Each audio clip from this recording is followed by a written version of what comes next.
Les assemblages et les contraintes font partie des notions les plus importantes pour la gestion efficace de tes projets sur SolidWorks, en ce sens qu'ils sont à la base de la création des mécanismes des mouvements et de l'animation de tes projets.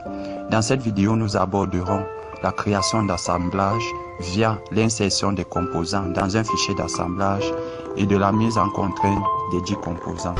Avant de poursuivre cette vidéo, n'oublie pas de liker, de t'abonner à la chaîne et surtout de cliquer sur la clochette de notification pour recevoir instantanément toutes les vidéos que je poste sur ma chaîne. Les assemblages et les contraintes, comment ça marche? Tel est l'objectif de cette vidéo. Ok, laissez charger dans votre logiciel.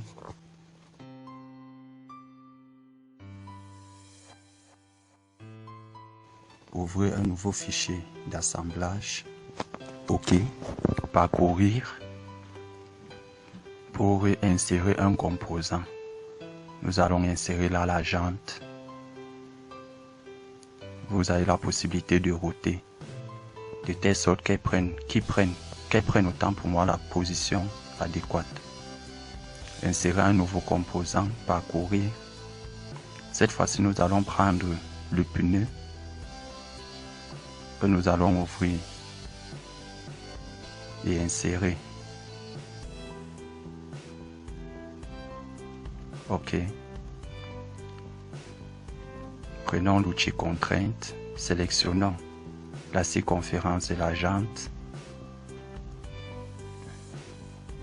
Mettons cette circonférence en contrainte avec la roue. Verrouillons la rotation. Ok. Vous voyez, la jante est sous une contrainte coaxiale avec la roue et la rotation verrouillée. Prenons encore l'outil contrainte. Cette fois-ci, sélectionnons les faces telles que indiquées.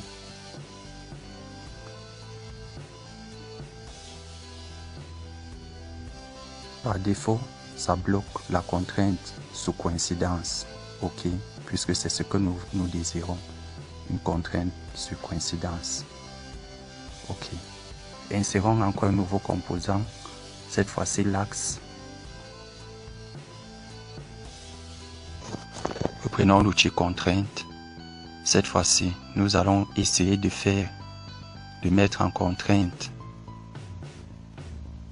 cet axe et la jante de manière à ce que on ait une contrainte coaxiale. Verrouiller la rotation et valider.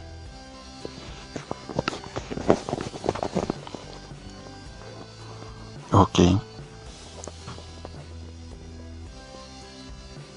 Nous allons cette fois-ci faire une contrainte de plaquage ou une contrainte de coïncidence entre cette jante et l'axe.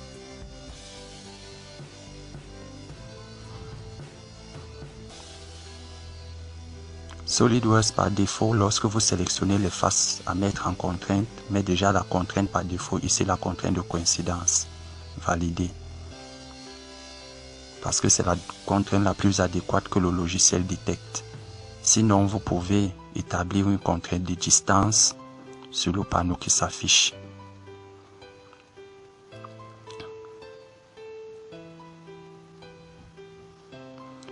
Reprenons l'outil contrainte.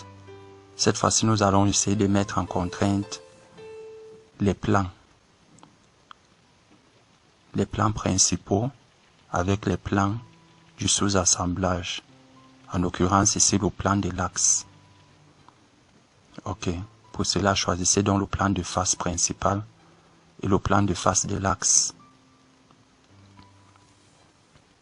Qu'est-ce qu'on voit? Les deux composants ne peuvent être mis en contrainte. Les plans ne sont pas coïncidents. Ok, pourquoi ce message d'erreur? En réalité, c'est que ça vient surcharger l'assemblage. Cette contrainte vient surcharger l'assemblage, en ce sens qu'on ne peut pas contraindre le plan de cet axe avec le plan principal, car l'axe est figé. C'est pour ça qu'il faut libérer. Voilà, tel que ça a été fait. il faut libérer la jante.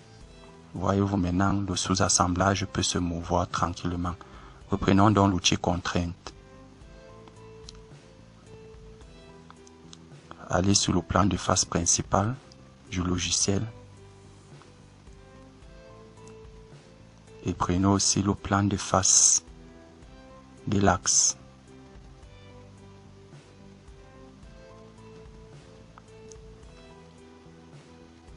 OK.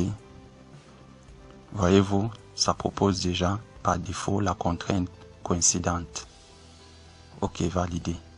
Le plan de face principal et le plan de l'axe ont été contraints. Cette fois-ci, prenons le plan de dessus. Validé. Vous voyez, dès que vous sélectionnez les deux plans, ça détecte déjà le type de contrainte adéquat. Prenons maintenant le plan de droite principal et le plan de droite de l'axe. OK. Toujours coïncident. Validé.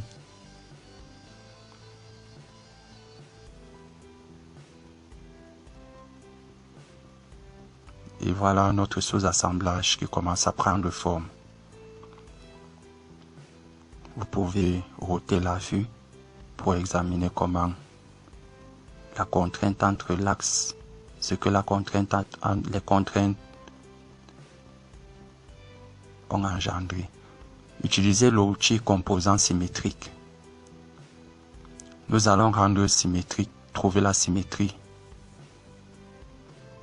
de la jante et du pneu par rapport au plan de droite.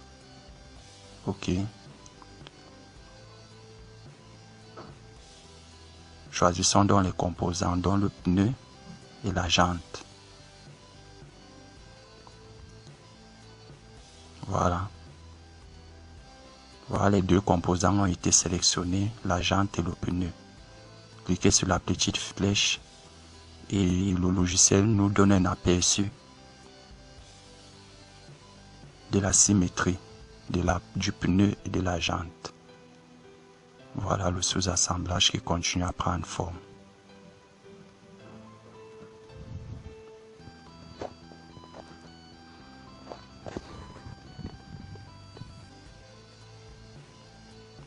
OK.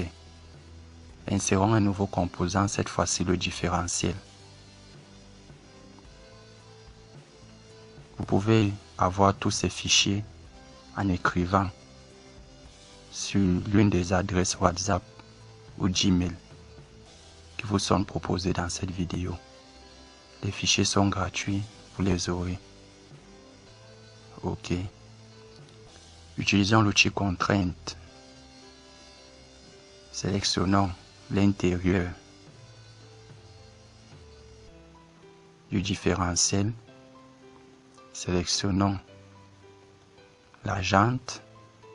Verrouillons la rotation. Ou alors laissons cette rotation là non verrouillée. OK. OK. Vous voyez, le différentiel peut tourner librement autour de l'axe car nous n'avons pas verrouillé la rotation. Utilisons une autre contrainte. Cette fois-ci, comme indiqué, entre le différentiel et la jante.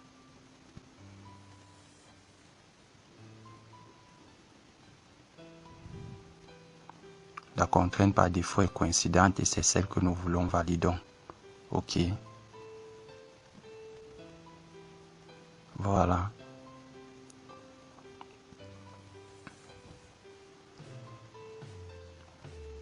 Voilà notre sous-assemblage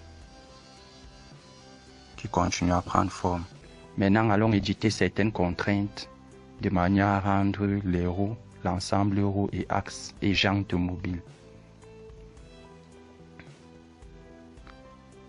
Nous allons partir donc sur la contrainte coaxiale entre la jante et l'axe. Nous allons éditer cette fonction-là et déverrouiller la rotation, donc décocher. OK. La rotation a été déverrouillée. OK. la rotation entre la jante et l'axe a été autorisée. Donc du coup, la jante va tourner autour de l'axe et puisque la jante est en contrainte coïncidente avec le pneu, l'ensemble pneu-jante peut donc tourner autour de l'axe aussi, tel que vous observez. Ok.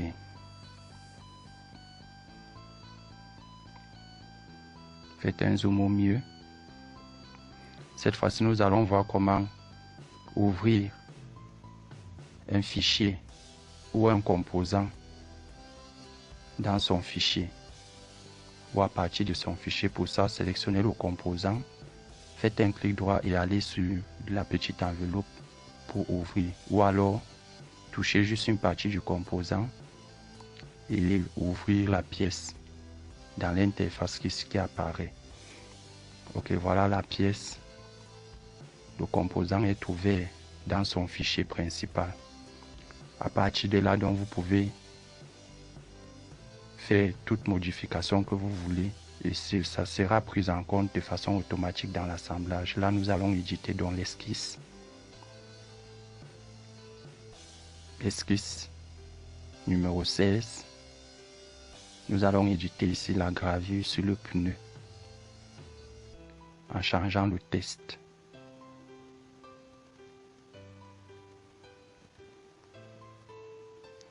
Ok.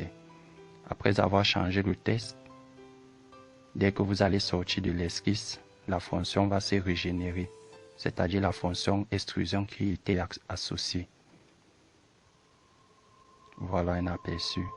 Le test a été changé, la fonction a été régénérée et quand nous retournerons dans l'assemblage, vous verrez que les modifications seront prises en compte au niveau de la pièce dans l'assemblage.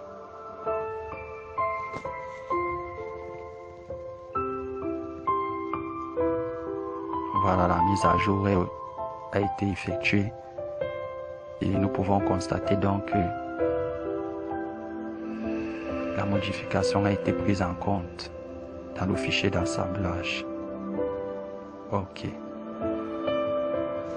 Dans cette vidéo, nous avons vu comment insérer des composants dans un assemblage.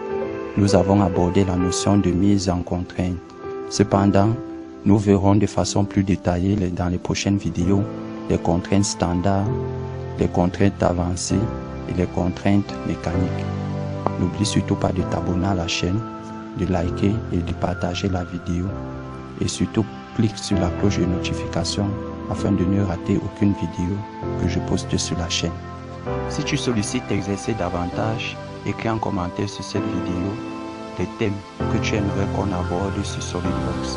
Tu peux aussi recevoir gratuitement le fichier de travail en écrivant sur l'une des adresses WhatsApp ou Gmail qui figurent dans cette vidéo.